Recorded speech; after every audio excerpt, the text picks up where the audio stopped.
Bonjour à tous, je vous propose aujourd'hui une lecture commentée du sujet du devoir numéro 5, donc, que vous avez déjà effectué.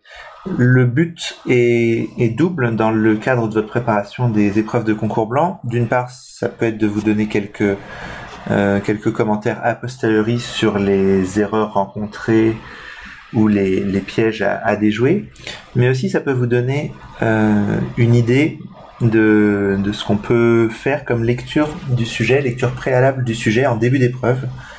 Alors évidemment, là je vais faire une lecture assez poussée et en 10-15 minutes, vous pouvez pas forcément prendre autant de recul sur toutes les parties du sujet, mais en tout cas ça peut vraiment être un objectif intéressant de savoir prendre des informations, de consacrer, comme je vous le disais déjà, 10 à 15 minutes en début d'épreuve à la lecture complète de l'énoncé, histoire d'avoir une bonne idée de où il y a des points faciles à prendre, où il y a des questions plus délicates. Noter des idées intéressantes en début d'épreuve tant qu'on est encore frais, qu'on n'est pas encore fatigué, pour savoir justement où aller piocher des points, y compris quand on est un petit peu plus fatigué en milieu d'épreuve, où il y a des points faciles à prendre. Et voilà, donc tout ça c'est vraiment une question de prise de recul en début d'épreuve. Alors on va rentrer tout de suite dans le vif du sujet. La première partie c'est une partie de proba. Donc dans les parties proba, les problèmes de proba, il y a toujours une lecture importante qui se fait au début de l'énoncé. On a une situation, on a des événements qui nous sont donnés, certains qui sont peut-être pas donnés, pour lesquels il faudra peut-être prendre une initiative.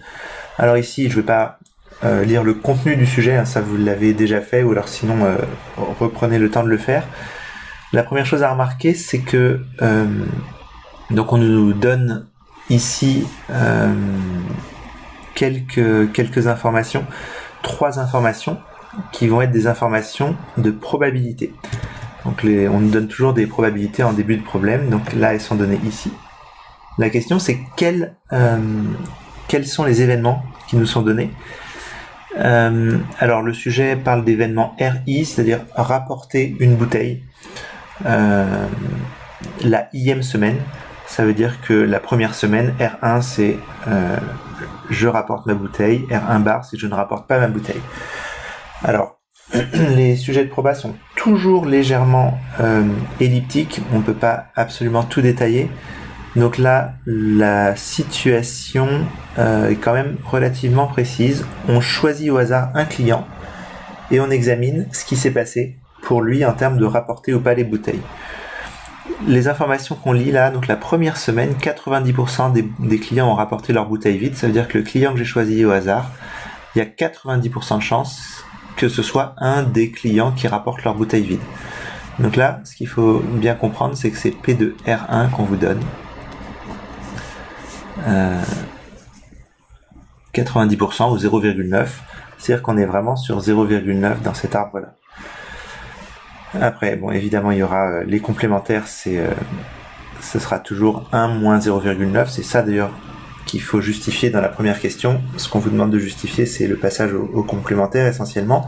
La lecture de l'énoncé, c'est pas vraiment une justification, c'est juste j'ai bien lu l'énoncé, je vois que c'est 0,9 pour R1.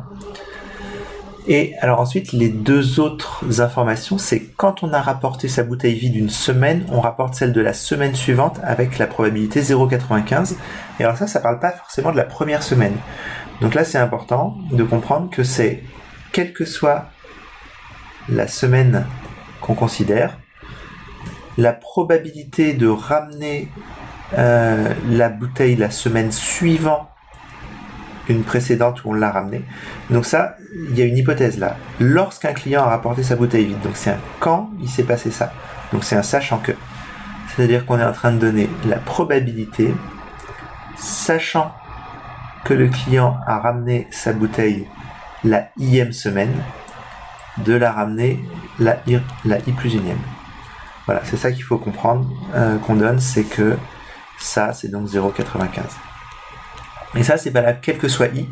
Donc dans le début du problème, ce sera valable pour R2 sachant R1. Les probabilités conditionnelles, c'est ce qu'on a ici.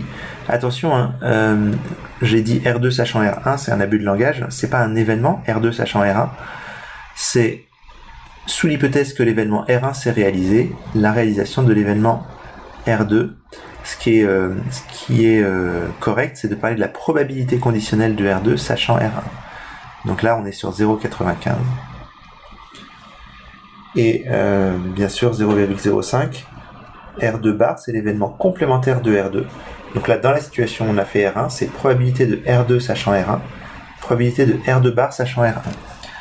Donc la lecture préalable de l'énoncé, ce qui est important, c'est, je pense, de repérer là, dans les trois informations, ce qui vous est donné. Évidemment, de manière analogue, la deuxième information, c'est probabilité de RI plus 1, sachant RI bar, lorsqu'un client n'a pas rapporté sa bouteille. Donc là, la formulation lorsque, c'est vraiment, on annonce très clairement une hypothèse, donc ça va être une probabilité conditionnelle. Alors ensuite, ça se déroule de la manière assez standard. On a les questions habituelles, donc l'arbre qui vient directement des données et de l'utilisation du complémentaire à justifier. Ensuite, un client rapporte sa bouteille la deuxième semaine. Donc là, on a enlevé, dans cette question-là, on a enlevé toute hypothèse sur ce qui se passe la première semaine. C'est-à-dire qu'on s'intéresse à R2 dans toutes les situations. Donc là, on est sur la lecture verticale de l'arbre, on est sur de la probabilité totale. On a ces deux événements R2 à combiner. Et ensuite, sachant que le client, donc là c'est très explicitement une probabilité conditionnelle qu'on vous demande, sachant que le client rapporte sa bouteille la deuxième semaine, quelle est la probabilité qu'il l'ait rapportée celle de la première semaine? Donc là, sachant une information sur la deuxième semaine, on cherche une information sur la première semaine.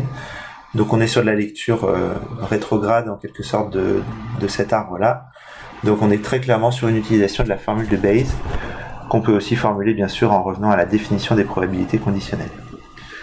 Le sachant que, donc c'est à souligner au moment de la lecture de l'énoncé, une hypothèse sur la deuxième semaine, on veut une information sur la première, vous pouvez déjà vous faire une petite note ici sur Bayes, qu'on peut bien sûr toujours formuler d'une manière différente, juste avec la définition. Mais en tout cas, on est très clairement sur la question classique de lecture de l'arbre dans l'autre sens, changement de la chronologie des événements en termes de qui est la conditionnelle et qui est la recherchée. Ensuite, la question 2 nous met dans une situation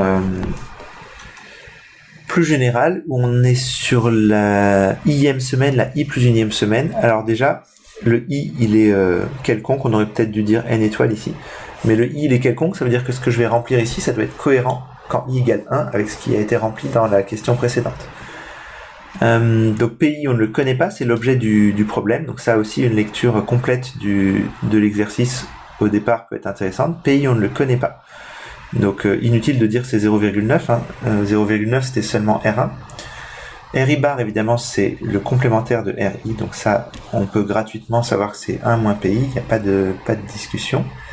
Et RI plus 1 et RI plus 1 bar, j'ai vu pas mal de gens qui ici écrivent PI plus 1. En fait, PI plus 1, c'est donné, la notation est donnée ici, c'est P de RI plus 1. PI, c'est P de RI, PI plus 1, c'est P de RI plus 1. RI plus 1, il est là et il est là. Donc ça, c'est pas du tout PI plus 1 ici. PI plus 1, c'est la probabilité de RI plus 1 qui, lui, se trouve à plusieurs endroits dans l'arbre. Donc si on doit trouver PI plus 1, ce sera exclusivement par des probabilités totales.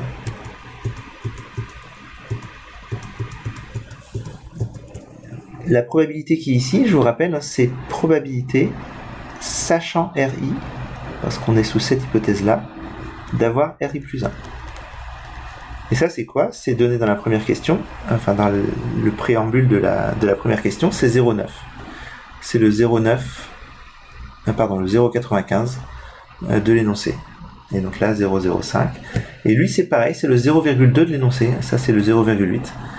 Donc ça, si vous avez correctement interprété les événements et les probabilités qui vous étaient données dans le début de l'énoncé, c'est transparent. Ça, c'est vraiment de la lecture, seulement de la lecture du sujet. Mais voilà.